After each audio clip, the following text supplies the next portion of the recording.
आखिर देवी अपनी माँ से अलग हो ही गई। पूरी रात रेखा ठीक से सो नहीं पाई और सुबह होते ही कोई जोर जोर से उनका दरवाजा खटखटा रहा था।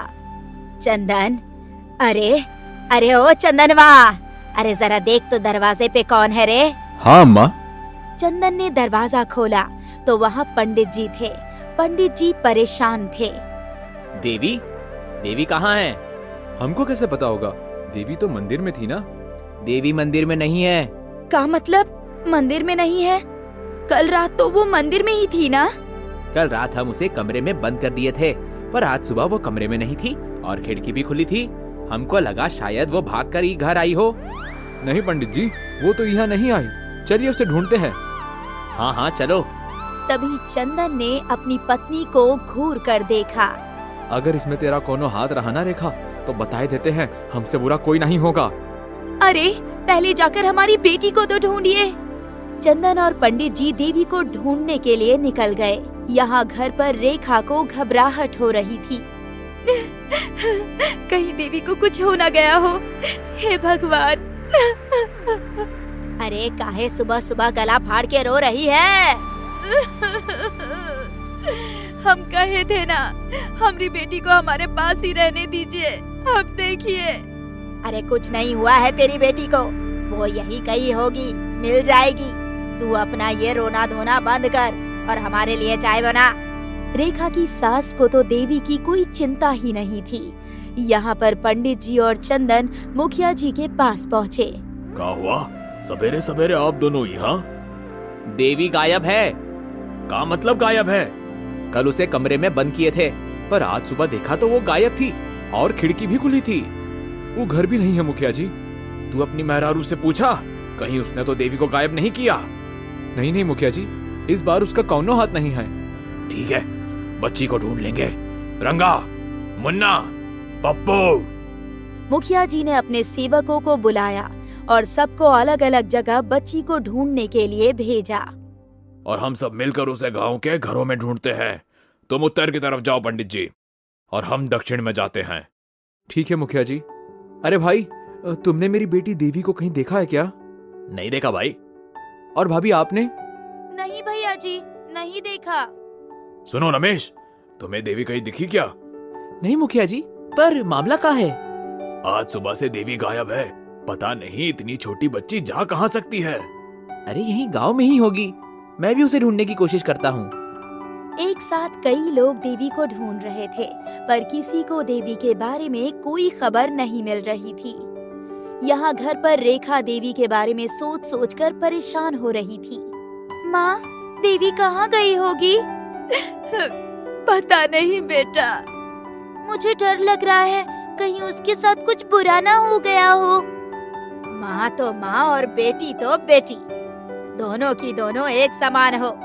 अरे कभी कुछ अच्छा भी बोल लिया करो तुम दोनों। सुबह सुबह मिल जाएगी देवी। अम्मा, देवी के बदले आप गुम हो जाती तो बहुत अच्छा होता। अरे करम जली, अपनी दादी को ऐसा बोलती है? रुक रुक। अम्मा ने मुन्नी को मारने के लिए लाठी उठा ली और मुन्नी ये देखकर घर से बाहर दौड़ पड़ी। रेखा अभी भी चिंता में ही थी। ये सब तेरा ही सिखाया हुआ है बहू। अभी भी बोल रही हूँ, अपनी बेटियों की लगाम कस के रख, वरना ससुराल वाले ताने सुनाएंगे तुझे। बस करिए अम्मा जी, यहाँ मेरी देवी खो गई है और आपको ससुराल की चिंता हो रही है। रेखा अपनी सास पर भड़क पड़ी और चुपचाप अपना काम करने लगी। मुन्नी भागते हुए नदी के किनारे चली गई और वहाँ उसे देवी पानी में खेलती हुई दिखाई दी। अरे देवी, तुम यहाँ क्या कर रही हो? दिखाई नहीं देता क्या दीदी? मैं खेल रही हूँ। लेकिन तुझे तो सारा गांव ढूंढ रहा है। पर क्यों? क्योंकि पंडित जी को लगा कि तू भाग गई। अरे बाप रे! और पंडित जी और सारे गांव वाले गुस्से में हैं। क्या पिताजी मुझे मारेंगे? अगर वो मुझे मारेंगे तो मैं वापस नहीं आऊंगी। एक काम करते हैं, माँ के पास चलते हैं। माँ तुझे पिताजी के गुस्से से बचा लेगी। हाँ ठीक है। मुन्नी और देवी दौड़ते हुए अपने घर लौटी। मुन्नी को देखकर अम्मा बोली, देख आ गई तेरी लाडली, अब ये रोना धोना बंद कर। देवी, देवी, देवी तू कहाँ चली गई थी बिटिया? अम्मा मैं तो नदी में नहा रही थी। माँ जब मैं नदी पहुँची तो देवी वहाँ पर थी। तभी चंदन घर लौटा और देवी को घर में देखकर पहले तो वो खुश हुआ, लेकिन उसके बाद उसे गुस्सा आने लगा। कहाँ गई थी तू? वो मैं नदी पे थी। क्या नदी पे? तभी पंडित जी भी वहाँ पहुँचे। तू पंडित जी को बोलकर नहीं जा सकती थी? पता है सुबह से हम तुझे ढूंढ रहे हैं और तू महारानी नदी में नहा रही थी। तुझे तो अभी सबक सिखाते हैं। चंदन ने एक छड़ी उठा ली। तभी पंडित जी ने उसे रोक लिया। चंदन अब ये तेरी बेटी नहीं, देवी है, मंदिर की देवदासी। अब तू इस पर हाथ नहीं उठा सकता। चंदन ने वो छड़ी फेंक दी और देवी अपनी माँ को पकड़कर रोने लगी। माँ। अरे बिटिया तू काहे रो रही है? तेरे पिताजी तुझे नहीं मारेंगे। अब चल वापस मंदिर जाना है। नहीं, मुझे नहीं आना मंदिर में। मुझे यहीं अपनी माँ और बहनों के पास रहना है। नहीं बिटिया, अभी तेरा घर नहीं है, तेरा घर मंदिर ही है। नहीं। अच्छा देवी, तुझे पता है आज मंदिर में तेरी पूजा होगी। तुझे नए नए कपड़े देंगे और ढेर सारे गहने भी। अच्छा, क्या मुझे पायल मिलेगी? हाँ, इतनी अच्छी पायल कि जिसकी आवाज दूर दूर तक खनकेगी। तुझे चाहिए ना पायल? तो चल मंदिर चलकर ले ले, और वहाँ तेरे लिए ढेर सारी मिठाइयाँ भी रखी है। मुझे भी चाहिए मिठाइयाँ। नहीं बेटा, ये सब देवी के लिए है। चले देवी? हाँ चलिए। देवी पंडित जी के साथ जाने के लिए तैयार हो गई। रेखा को संतुष्टि थी कि आखिर उसकी देवी मिल गई। सब अपने अपने कामों में जुट गए। देवी को बिल्कुल देवी की तरह सजाया गया था। महंगे वस्त्र, आभूषण और श्रृंगार। अरे वाह, ये पायल कितनी अच्छी है। पसंद आई ना तुझे? हाँ। अब मैं तेरी पूजा करूँगा और फिर लोग तेरा आशीर्वाद लेने आएंगे। तुझे उन सबको आशीर्वाद देना है। आशीर्वाद कैसे देते हैं?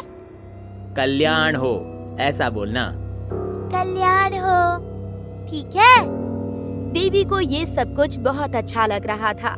नए नए कपड़े, खाने में स्वादिष्ट व्यंजन, और अब उसे अपनी माँ और परिवार की इतनी याद नहीं आती थी।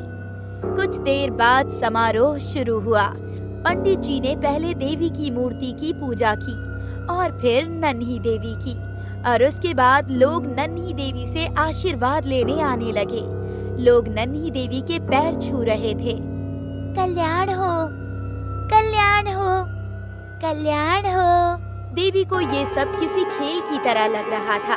वो सभी को आशीर्वाद दे रही। कुछ देर बाद उसका आशीर्वाद लेने उसके परिवार वाले आए। सबसे पहले उसकी दादी ने उसके पैर छुए। मैं आपको आशीर्वाद नहीं दूंगी, आप बुरी हो। ऐसे नहीं बोलते देवी, तुम्हें सबको आशीर्वाद देना है। ठीक है, कल्याण हो। अब बारी चंदन और रेखा की थी। रेखा देवी के पैर छूने ही वाली थी कि पंडित जी ने उसे रोक दिया। रेखा बहन, तुम पैर नहीं छू सकती। तुम देवी की जननी हो, और अगर जननी उसके पैर छुएगी तो देवी को पाप लगेगा। इसलिए तुम कभी उसके पैर ना छूना। और मैं? तुम छू सकते हो। चंदन ने अपनी ही बेटी के पैर छुए। कल्याण हो।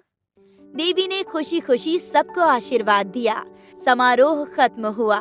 अब उसका परिवार वापस जा रहा था। देवी फिर से दौड़कर अपनी माँ से लिपट गई। माँ, मैं भी घर आऊंगी। नहीं बेटा, मुझे यहाँ अकेले मत छोड़ो ना माँ। चंदन ने देवी को अपनी माँ से अलग किया और पंडित जी को सौंप दिया, और फिर चंदन अपने परिवार के साथ मंदिर से बाहर निकल आया। देवी मंदिर में नहीं रहना चाहती थी। वो अपनी माँ के पास लौटना चाहती थी। दीदी, ये देखो। नन्ही देवी रोज मंदिर के प्रसाद से मिठाई छुपाकर अपनी बड़ी बहन के लिए लाया करती थी। अरे वाह, काजू कतली। हाँ दीदी, मुझे 2 मिली थी, एक मैंने आपके लिए रख ली। मैं भी तेरे लिए कुछ लाई हूँ।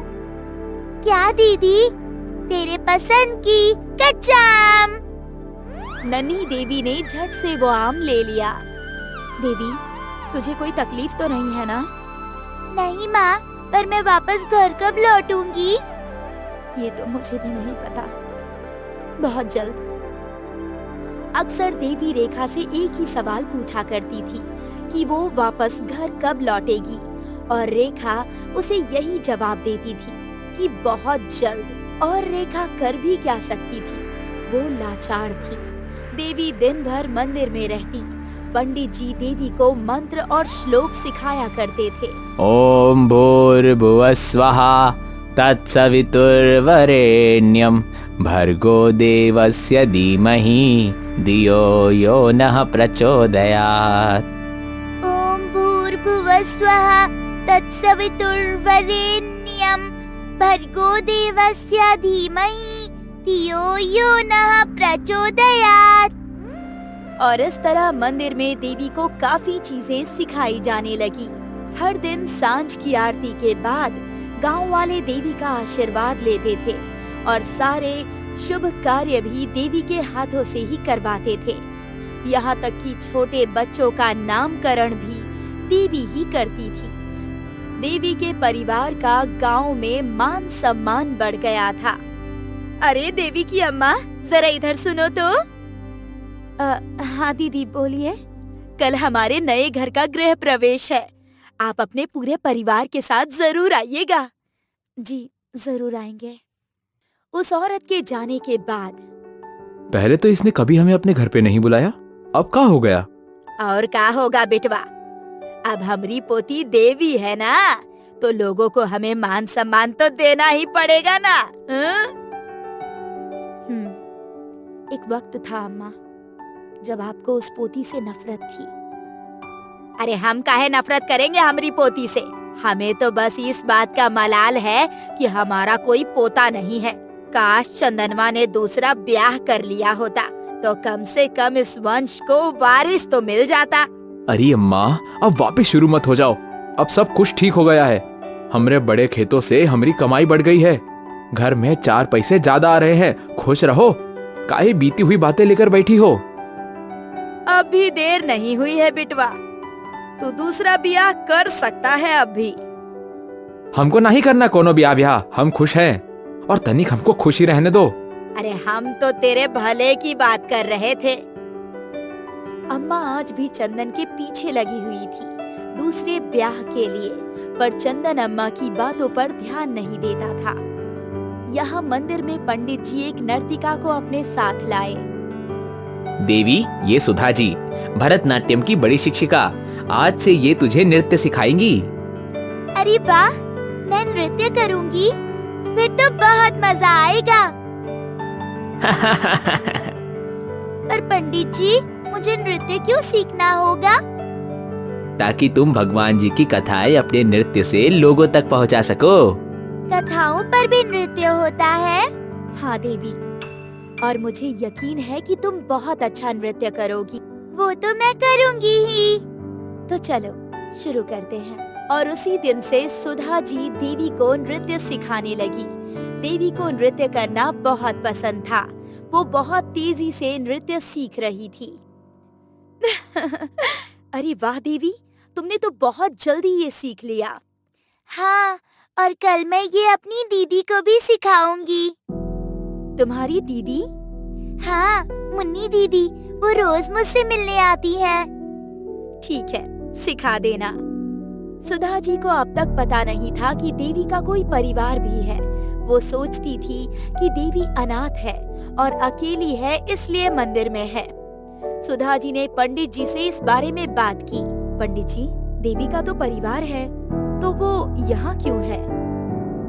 क्योंकि देवी माँ ने उसे अपनी सेवा के लिए चुना है। उसके पिताजी की पहले ही 3 बिटिया थी, वो वैसे भी उन्हें पाल नहीं पा रहा था, इसलिए हमने देवी को मंदिर की देवदासी के रूप में चुना है। पर ये तो गलत है ना? क्या गलत है क्या सही, इसमें आपको हस्तक्षेप करने की कोई जरूरत नहीं है। पहले ही देवी के चक्कर में बहुत कुछ इस गांव में हुआ है और जब से देवी मंदिर में आई है तब से गांव का भलाई हो रहा है। आप इस मामले से दूरी रहेंगी ना तो बेहतर होगा। ठीक है। उस वक्त सुधा जी ने पंडित जी की बात मान ली, लेकिन जब भी सुधा जी देवी को नृत्य सिखाती तब वो इसी बारे में सोचा करती थी, कैसे कोई इतनी छोटी सी बच्ची को उसके परिवार से अलग कर सकता है।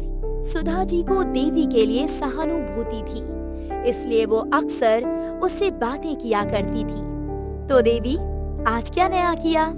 आज मैंने भक्तों को आशीर्वाद दिया। पंडित जी ने मुझे एक नया श्लोक सिखाया और एक नई कथा भी सुनाई। अच्छा देवी, तुम्हारा मन नहीं होता दूसरे बच्चों की तरह उनके साथ खेलने कूदने का? होता है, पर पंडित जी मुझे रोक लेते हैं और माँ भी कहती है कि पंडित जी की हर बात मुझे माननी होगी। तुम्हारी माँ कहाँ है? यही है, मेरे घर पर। रोज दोपहर में मुझसे मिलने आती हैं। ठीक है देवी। सुधा जी को देवी की माँ से मिलना था, तो अगली दोपहर सुधा जी रेखा का इंतजार कर रही थी। रेखा जी, मुझे आपसे कुछ बात करनी है। हाँ बोलिए ना। आपने देवी को मंदिर में क्यों दान कर दिया? मैंने नहीं किया है, मेरे पति ने जबरदस्ती देवी को दान करवाया है। तो आप उनके खिलाफ कंप्लेंट कर देती? की थी, पर गांव के मुखिया और कुछ बड़े लोगों ने सब कुछ रफा दफा करवा दिया। क्या आपको नहीं लगता कि देवी आपके साथ आपके घर में रहे? क्यों नहीं लगेगा? मैं तो हमेशा यही चाहती हूँ, पर किस्मत के आगे किसकी चलती है? शायद देवी की किस्मत में यही रहना लिखा है, लेकिन उसका भविष्य वो तो बर्बाद हो जाएगा। मुझे देवी को मंदिर में दान नहीं करना था, पर अब लगता है कि जो भी हुआ सही हुआ है। देवी की अच्छी देखभाल हो रही है, वो काफी कुछ सीख भी रही है। और तो और गांव के हर शुभ कार्य में देवी शामिल होती है। इससे अच्छी बात और क्या होगी? ये सब तो ठीक है, पर वो अभी बहुत छोटी है, उसके सामने पूरी जिंदगी पड़ी है। अब उसकी जिंदगी में आगे क्या होता है, ये तो देवी माँ ही देखेंगी। वक्त के साथ रेखा ने भी हार मान ली थी। अब उसे देवी के मंदिर में रहने से ऐतराज नहीं था। ऐसे ही करते करते कुछ साल बीत गए। देवी अब 9 बरस की हो चुकी थी और अब वो बहुत अच्छा नृत्य भी करती थी। बहुत अच्छे देवी, अब तुम्हारी शिक्षा पूरी हुई। धन्यवाद गुरु माँ। पंडित जी और गांव के बड़े लोग भी बहुत खुश थे। देवी अब पूरी तरीके से उनके ढांचे में ढल चुकी थी। देवी सुबह मंत्र जाप करती, फिर पूजा पाठ और नृत्य। देवी की पूरी जिंदगी मंदिर में ही सिमट कर रह गई थी। फिर एक दिन की बात है, एक दूसरे पंडित जी मंदिर में आए। देवी ने उन्हें प्रणाम किया। प्रणाम देवी। माता, आपसे विनती की है कि आप हमारे मंदिर के उत्सव में जरूर पधारें। देवी को समझ नहीं आया कि वो क्या उत्तर दे। वो पंडित जी की ओर देखने लगी। हाँ हाँ, देवी जरूर आएगी। हम स्वयं उसे बड़े मंदिर लाएंगे। बहुत बहुत धन्यवाद। ये सुनकर हमारे सारे लोग बहुत खुश होंगे और उन्हें देवी माँ के आशीर्वाद का अवसर भी मिलेगा। जी बिल्कुल। अब हम जाते हैं। आशीर्वाद माते। दूसरा पंडित आशीर्वाद लेकर चला गया। फिर देवी ने पंडित जी से पूछा, क्या हम सच में जाएंगे? हाँ, अब न्योता आया है तो जाना ही पड़ेगा ना बिटिया। क्या इसका मतलब हम भी बाहर जाएंगे? हाँ। देवी खुशी से नाचने लगी, क्योंकि इतने सालों से वो बस मंदिर में ही कैद थी। आज इतने सालों बाद उसे बाहर जाने का मौका मिला था। देवी ये सोचकर ही खुश थी कि इतने सालों बाद उसे मंदिर से बाहर जाने मिलेगा। वो बेसब्री से अपनी माँ और दीदी को ये बात बताने का इंतजार कर रही थी। माँ और दीदी कहाँ रह गई? अब तक तो वो आ जाती हैं। आज कहाँ रह गई? वो राह तक रही थी, तभी सामने से उसे रेखा और मुन्नी आते हुए दिखे। अरे माँ, तुमने आज इतनी देर क्यों लगा दी? अरे वो तेरी बड़ी बहन के स्कूल गए थे। अच्छा, ये सब रहने दो और हमारी बात सुनो अम्मा। हाँ हाँ, बोलो बोलो। हम दूसरे मंदिर जाने वाले हैं, बड़े मंदिर घूमने। क्या? हाँ माँ, आज सवेरे बड़ी मंदिर के पंडित जी आए थे और हमें विशेष निमंत्रण देकर गए हैं। कह रहे थे कि हमें उनके गांव आकर वहाँ के लोगों को आशीर्वाद देना है। पर तुम अकेले कैसे जाओगी? पंडित जी भी तो हमारे साथ होंगे ना, उन्हें भी तो न्योता मिला है। मुन्नी, तू देवी के साथ रह, हम पंडित जी से बात करके आते हैं। ठीक है माँ। रेखा ने विश्राम गृह का दरवाजा खटखटाया। पंडित जी वहीं आराम कर रहे थे। अरे आओ आओ रेखा, हम सोच ही रहे थे कि अब तक तुम कैसे नहीं आई। वो देवी कह रही थी कि वो दूसरे मंदिर जाने वाली है। हाँ बिल्कुल सही कह रही थी। इस पूर्णिमा को बड़े मंदिर में बड़ी पूजा है। देवी भी इस भव्य पूजा में शामिल होगी। वो सब तो ठीक है, पर देवी कभी पहले कहीं अकेले नहीं गई है।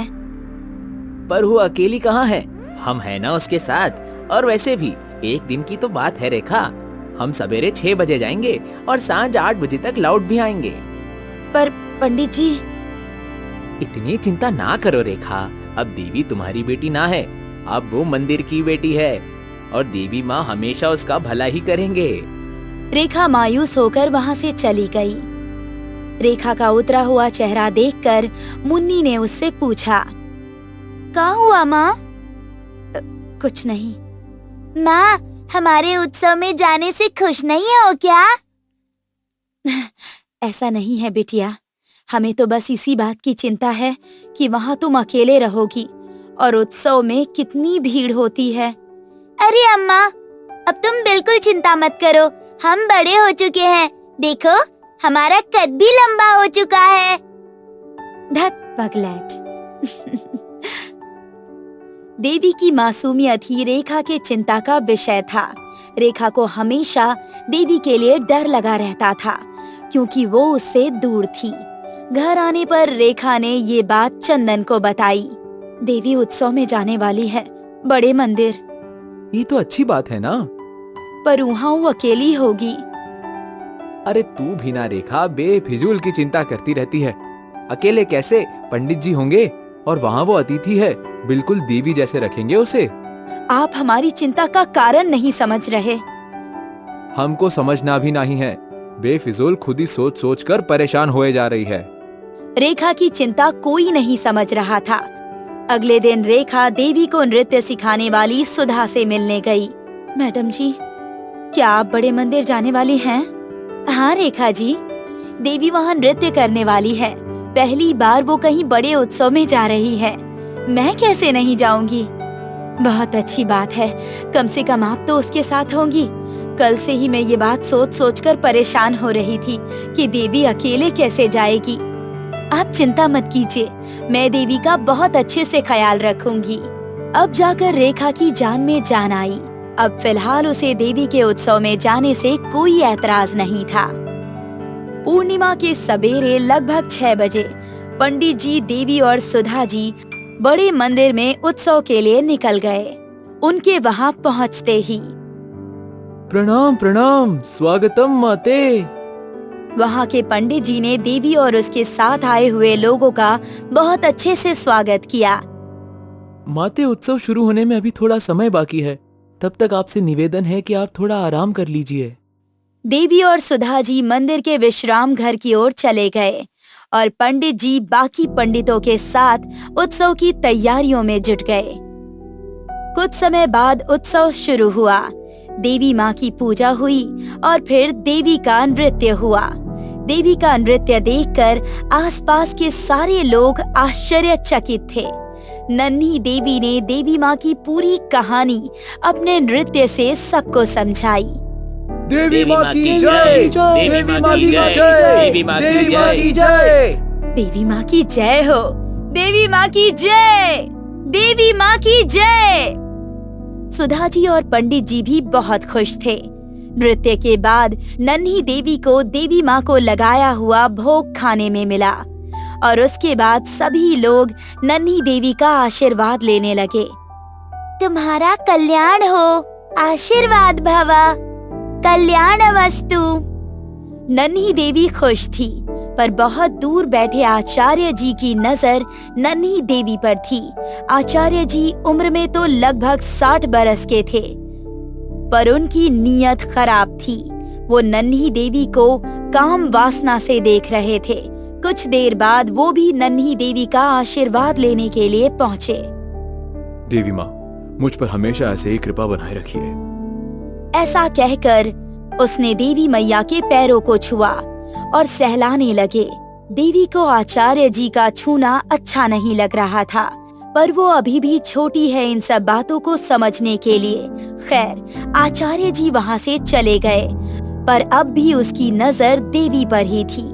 दूर खड़ी सुधा जी आचार्य जी को देख रही थी।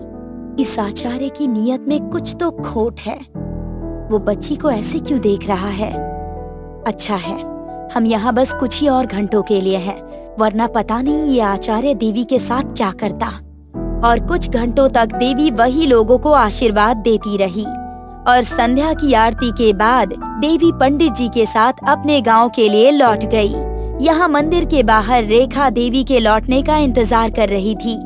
देवी बेटा, कैसा था उत्सव? बहुत अच्छा था माँ, और पता है मेरा नृत्य सबको अच्छा लगा। बहुत अच्छा बिटिया। रेखा, तुम बहुत ज्यादा ही चिंता करती रहती हो देवी की। देखो, वो सही सलामत लौट आई ना। चलो अब हम चलते हैं। मैं भी चलती हूँ। ठीक है। सुधा जी और पंडित जी चले गए। रेखा और मुन्नी देवी के उत्सव के बारे में पूछने लगे। और बताना, और क्या क्या हुआ? बड़ा मंदिर बहुत ही बड़ा है दीदी, हमारे मंदिर से बहुत ज्यादा बड़ा। और वहाँ का उत्सव, बाप रे बाप, कितना भव्य है। दीदी, ये लो तुम्हारी मिठाई। तू कभी मेरे लिए मिठाई लाना नहीं भूलती। कैसे भूलूंगी दीदी, तुम्हें मिठाई इतनी पसंद जो है। हाँ माँ, तुम कहाँ गुम हो गई? कुछ नहीं, मैं अभी आती हूँ। रेखा सुधा जी से मिलने उनके पीछे गई। सुधा जी, सुधा जी। जी बोलिए। आपका चेहरा इतना उतरा हुआ क्यों है? कोई बात है क्या? ऐसी चिंता की कोई बात नहीं है, पर मुझे मंदिर का उत्सव कुछ ठीक नहीं लगा। क्यों, क्या हुआ? वैसे वहाँ के सारे लोग अच्छे थे, सिवाय उस आचार्य के। वो देवी को बहुत ही बुरी नजरों से घूर रहा था। देवी तो अभी बच्ची है। जी, वही मुझे समझ नहीं आया। खैर, अच्छा है हम जल्दी लौट आए। अब कोई चिंता नहीं है। हाँ, मुझे भी अब कोई चिंता नहीं है। आपने देवी का इतना ख्याल रखा, उसके लिए धन्यवाद। चलिए, अब आप देवी से बातें कीजिए, मैं चलती हूँ। सुधा जी अपने घर चली गई। रेखा वापस देवी के पास लौट गई। देवी, तूने भोग खाया कि नहीं? भोग खाया माँ, क्या पूरियाँ थी और क्या हलवा था। वाह वाह वाह, मजा ही आ गया। हलवा पूरी का नाम सुनकर मुन्नी के मुंह में पानी आ रहा था। धत, भुक्खड़ कहीं की। माँ, मुझे भी हलवा पूरी खानी है। कल बना दूंगी। नहीं, मुझे आज ही खानी है। बोला ना कल बना दूंगी। देवी, अब तू थक गई होगी ना, जाओ जाकर आराम कर लो, हम कल मिलने आएंगे। हाँ ठीक है माँ। सभी लोग खुश थे। रेखा की चिंता भी थोड़ी कम हो गई थी। देवी मंदिर में रोज की तरह पूजा पाठ और नृत्य कर रही थी। तभी बड़े मंदिर के आचार्य जी वहाँ पधारे। प्रणाम आचार्य जी, आपका स्वागत है हमारे गांव में। पंडित जी ने आचार्य जी का आशीर्वाद लिया। आयुष्मान भव। धन्यवाद आचार्य जी, आपके आने का कोई संदेश नहीं आया, वरना मैं आपके स्वागत के लिए भव्य आयोजन करवाता। पुत्र, इसकी कोई आवश्यकता नहीं है। मुझे सादा जीवन पसंद है, और यूं ही तुम्हारी गांव के पास से गुजर रहा था तो सोचा तुमसे मिलता चलूं। ये तो बहुत अच्छी बात है आचार्य जी, इस बहाने हमारे गांव के लोगों को भी आपका आशीर्वाद मिल जाएगा। सही है। तभी मुखिया जी वहाँ आए और पंडित जी ने मुखिया जी को आचार्य जी के बारे में बताया। आचार्य जी, हम पर अपनी कृपा बनाए रखे सदैव। मुखिया जी ने भी आचार्य जी का आशीर्वाद लिया। सुनो सुनो सभी लोग सुनो, आज पहली बार आचार्य जी हमारे गांव आए हैं। इनकी सेवा में कोई कसर ना छूटने पाए। बिल्कुल मुखिया जी, ना ही छूटेगी। तुरंत गांव वाले काम पर लग गए और आचार्य जी के लिए भोग, पकवान और न जाने क्या क्या चीजों का इंतजाम करने लगे। आप सभी का धन्यवाद। मुझे इन सब चीजों की आवश्यकता नहीं है। मैं चाहता हूँ कि ये सब चीजें इस मंदिर के उपयोग में लाई जाए। अब सभी लोग एक एक करके आचार्य जी से आशीर्वाद लें। गांव वाले कतार में खड़े हो गए और आचार्य जी का आशीर्वाद लेने लगे। काफी समय तक आचार्य जी गांव वालों को आशीर्वाद दे रहे थे। इसी बीच सुधा जी की नजर भी आचार्य जी पर गई। ये यहाँ क्या कर रहा है?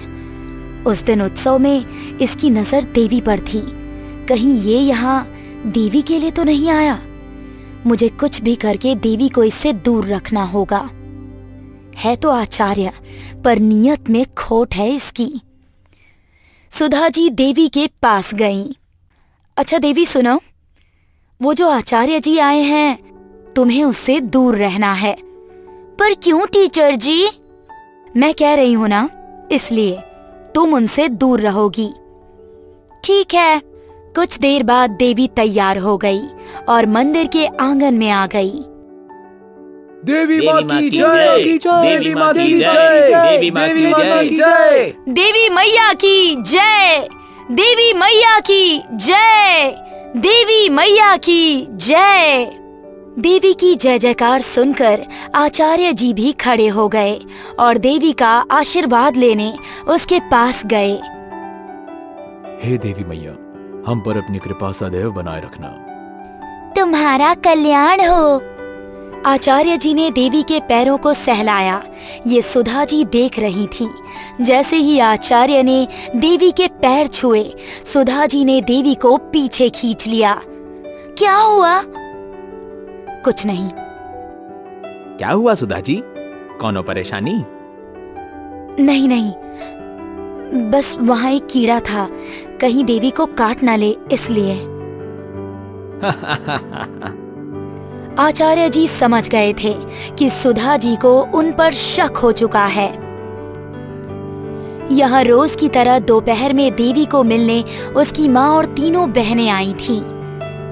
देवी अपनी बहनों के साथ खेल रही थी और सुधा जी ने रेखा से बात की। आपसे कुछ बात करनी है अकेले में। जी बोलिए। मैंने बताया था ना, उत्सव में एक आचार्य था जो देवी को बुरी नजर से देख रहा था।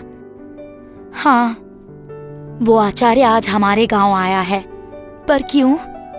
पता नहीं उसके दिमाग में क्या है, पर मुझे वो आचार्य कुछ ठीक नहीं लगता। अच्छा होगा अगर वो आचार्य जल्द से जल्द इस गांव से लौट जाए। माँ, यहाँ आओ ना। आ रही हूँ। रेखा देवी से बातें करने लगी, पर सुधा जी अभी भी बहुत चिंतित थी। वो पंडित जी से मिलने गई। पंडित जी। हाँ जी बोलिए।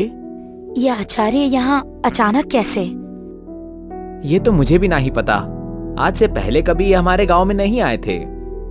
तो आज कोई खास वजह? अब ये तो वही बता सकते हैं, लेकिन मैं ये समझ नहीं पा रहा हूँ कि आपकी परेशानी क्या है। कुछ नहीं। सुधा जी वहाँ से चली गई और पंडित जी को समझ नहीं आ रहा था कि आखिरकार माजरा क्या है। यहाँ आचार्य जी गांव के कुछ घरों में गए, जैसे कि मुखिया का घर और गांव के कई रईस लोगों का घर, और उन्होंने उन सबको आशीर्वाद दिया। और शाम होने से पहले ही वो चंदन के घर गए। जय देवी मैया, क्या हम भीतर आ सकते हैं? अरे अरे, आइए आइए, आप ही का घर है महाराज।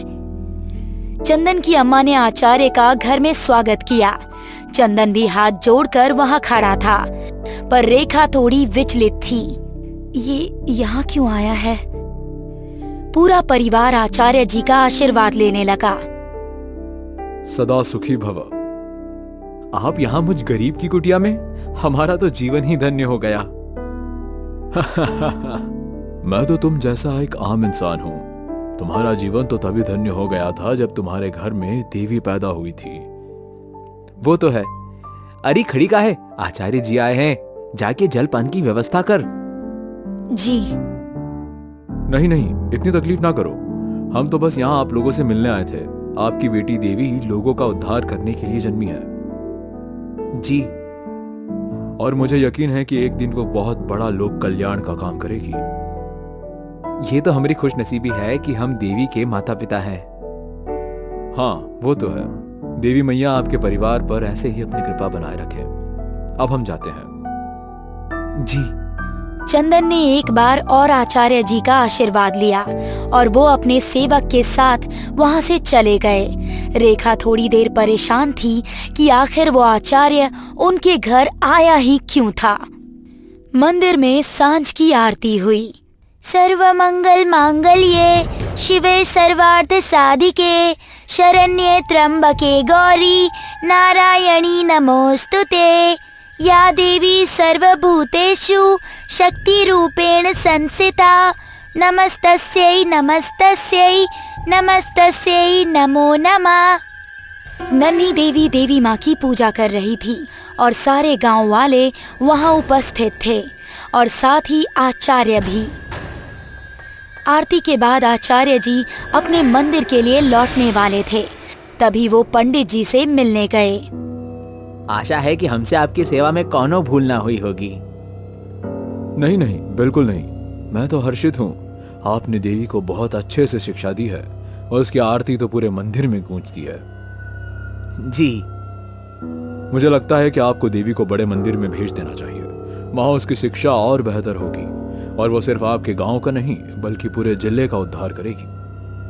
पर वो तो अभी छोटी बच्ची है, यहाँ उसका पूरा परिवार रहता है, इसलिए उसका मन यहाँ रमता रहता है। आचार्य जी, उसका यहीं रहना सही होगा। मैं आपका प्रेम समझ रहा हूँ, पर देवी तो एक देवदासी है।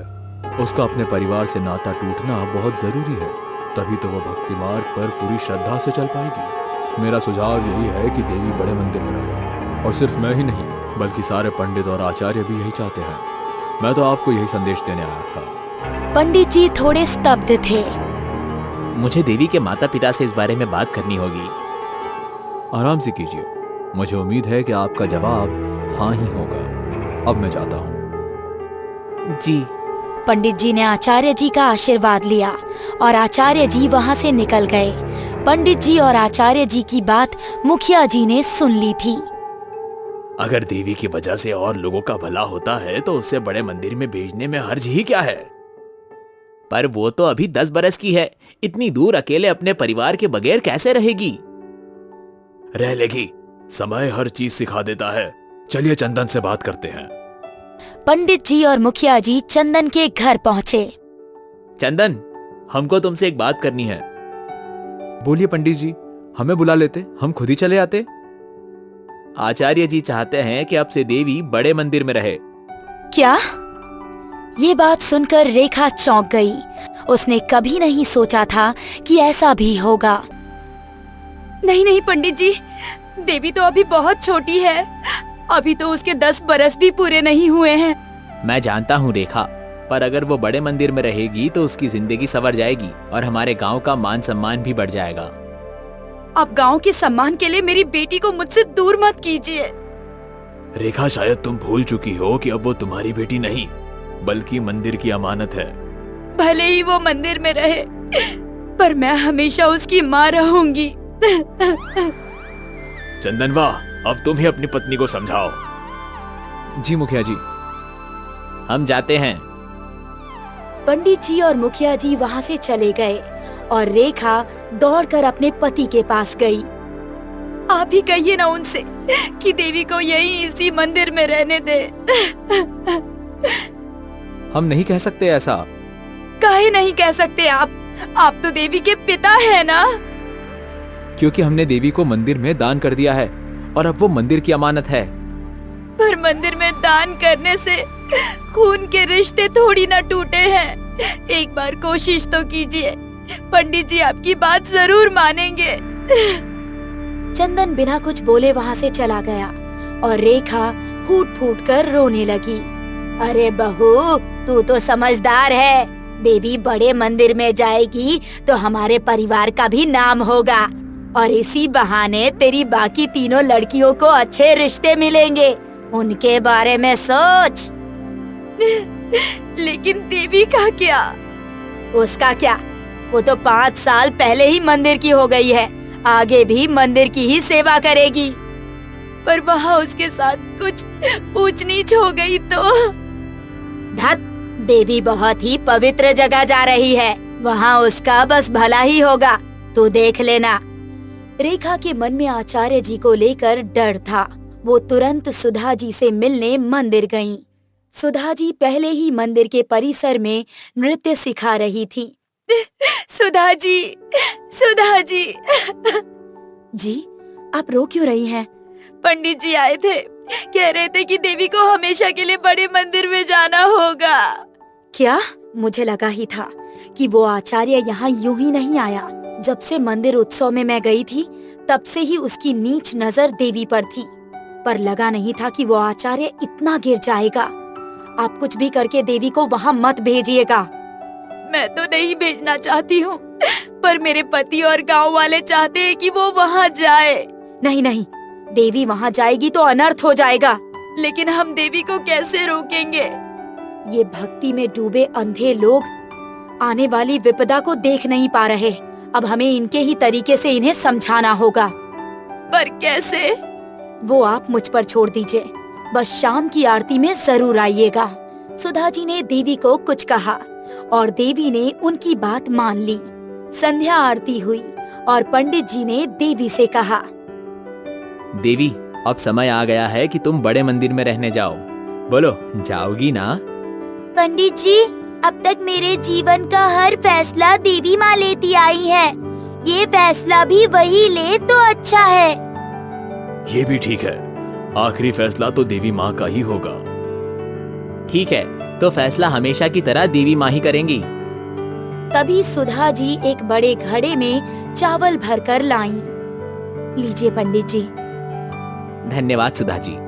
पंडित जी ने देवी माँ के सामने रखे 2 सिक्के उठाए, एक पीतल का और एक चांदी का। अगर देवी ने पीतल का सिक्का निकाला तो वो यहीं रहेगी, और अगर चांदी का सिक्का निकाला तो वो बड़े मंदिर जाएंगी। सभी ने हामी भर दी। पंडित जी ने उस घड़े में दोनों सिक्के डाले और उन्हें मिला दिया। आओ देवी, सिक्का निकालो। नन्ही देवी सिक्का निकालने के लिए आगे आई। रेखा बहुत परेशान थी, पर सुधा जी के चेहरे पर एक अजीब सा सुकून था। निकालो बेटी। नन्ही देवी ने सिक्का निकाला। सारे लोग एकटक उसकी ओर देख रहे थे और उसकी मुट्ठी में एक पीतल का सिक्का था। देवी माँ की जय! देवी माता की जय! देवी माँ देवी माँ की की जय! जय! देवी माँ की जय! जय! देवी माँ की जय! देवी माता की जय! गांव वाले तो खुश थे, पर पंडित जी को ऐसा लग रहा था जैसे कि कोई गड़बड़ हुई है। वो शांत खड़े थे। इसके बाद रेखा ने सुधा जी को धन्यवाद दिया और खुशी खुशी अपने घर चली गई। अम्मा, मैं ना कहती थी कि देवी कहीं नहीं जाएगी। देवी माँ का भी यही फैसला है। का मतलब? पंडित जी ने देवी माँ के घड़े में 2 सिक्के डाले, एक पीतल का और एक चांदी का। देवी ने पीतल का सिक्का उठाया, तो अब वो यहीं रहेगी। ठीक है, उसके यहाँ रहने ना रहने से मुझे क्या फर्क पड़ेगा। रेखा खुशी खुशी खाना बनाने लगी। उसे लगने लगा था कि देवी के सिर से संकट टल गया था, पर यहाँ पंडित जी बेचैन थे। उन्होंने चंदन से बात की। क्या हुआ पंडित जी, आप इस फैसले से खुश नहीं हैं? पता नहीं क्यों, पर ऐसा लग रहा है कि फैसला सही नहीं है। किसी ने कुछ तो गड़बड़ की है इस फैसले के साथ। आपने अपने हाथों से तो 2 सिक्के डाले थे घड़े में, अब इसमें और कोई क्या गड़बड़ कर सकता है पंडित जी? अब वही तो मेरी समझ में नहीं आ रहा। खैर छोड़ो। पंडित जी अपने काम में मग्न हो गए और यहाँ चंदन सुधा जी से मिलने गया। आपने ऐसा क्यों किया? क्या किया? हम जानते हैं कि आपने ही घड़े में पहले से ही पीतल के सिक्के डाल रखे थे। वो आप नहीं चाहती कि देवी यहाँ से दूर जाए, पर ये उसके भले के लिए ही है ना? नहीं चंदन जी, आप नहीं जानते हैं उस आचार्य का सच। कैसा सच? जब हम उत्सव में गए थे, वो देवी को बहुत बुरी नजर से देख रहा था। उसने देवी को छूने की भी कोशिश की थी। वो आचार्य नहीं, एक दरिंदा है, दरिंदा। ऐसी कैसी बात कर रही हैं आप? वो तो बहुत बड़े ज्ञानी हैं। ज्ञानी का तो पता नहीं, पर बहुत बड़ा भोगी जरूर है वो। अगर देवी वहाँ गई ना, तो उसकी जिंदगी बर्बाद कर देगा, कहीं का नहीं छोड़ेगा उसे। पर मुझे तो ऐसा कुछ नहीं लगा। क्योंकि आप एक पुरुष हैं, एक स्त्री ही मर्दों की बुरी नजरों को देख सकती है। मेरी आपसे बस विनती है, अभी जो फैसला हुआ है वो देवी के जीवन के लिए बहुत अच्छा है। कृपया करके इस फैसले को मान लीजिए। ठीक है। चंदन ने सुधा जी की बात मान ली, पर इन दोनों के बीच होने वाली इस बातचीत को एक गांव वाले ने सुन लिया और वो तुरंत मुखिया जी के पास दौड़ता हुआ गया। अनर्थ हो गया मुखिया जी, अनर्थ। क्या हुआ? देवी के फैसले में गड़बड़ हुई है। कैसी गड़बड़? वो नृत्य वाली शिक्षिका है ना, उसने पहले से ही घड़े में बहुत सारे पीतल के सिक्के डाल रखे थे। क्या? पर वो ऐसा क्यों करेगी? क्योंकि वो नहीं चाहती कि देवी बड़े मंदिर जाए। उसके चाहने या ना चाहने से क्या होता है, हम वही करेंगे जो धर्म है। और वो ये भी बोल रही थी कि आचार्य जी एक नंबर का नीच है और उसकी बुरी नजर हमारी देवी पर है। क्या? उस दो कौड़ी की शिक्षिका की इतनी हिम्मत कि हमारे आचार्य को ऐसे बोले? उसे आज तो हम सबक सिखा कर ही रहेंगे, और हम देखते हैं कौन रोकता है देवी को बड़े मंदिर जाने से। मुखिया जी गुस्से में मंदिर पहुँचे और वहाँ पुजारी को सब कुछ सच सच बता दिया। उसके बाद दोनों चंदन के घर पहुँचे। चंदन, चंदन! क्या हुआ मुखिया जी? देवी माँ के फैसले में उस शिक्षिका ने गड़बड़ की है, ये बात तू भी जानता है ना? और अब तय है कि देवी जरूर जाएगी। नहीं! सुधा जी ने देवी को बचाने के लिए सब कुछ कर लिया, पर अब उनका राज बाहर आ गया। क्या देवी अब बड़े मंदिर जाएगी या रेखा किसी और तरीके से देवी को बचा पाएगी? जानने के लिए देखते रहिए हमारा अगला एपिसोड, देवी एक देवदासी।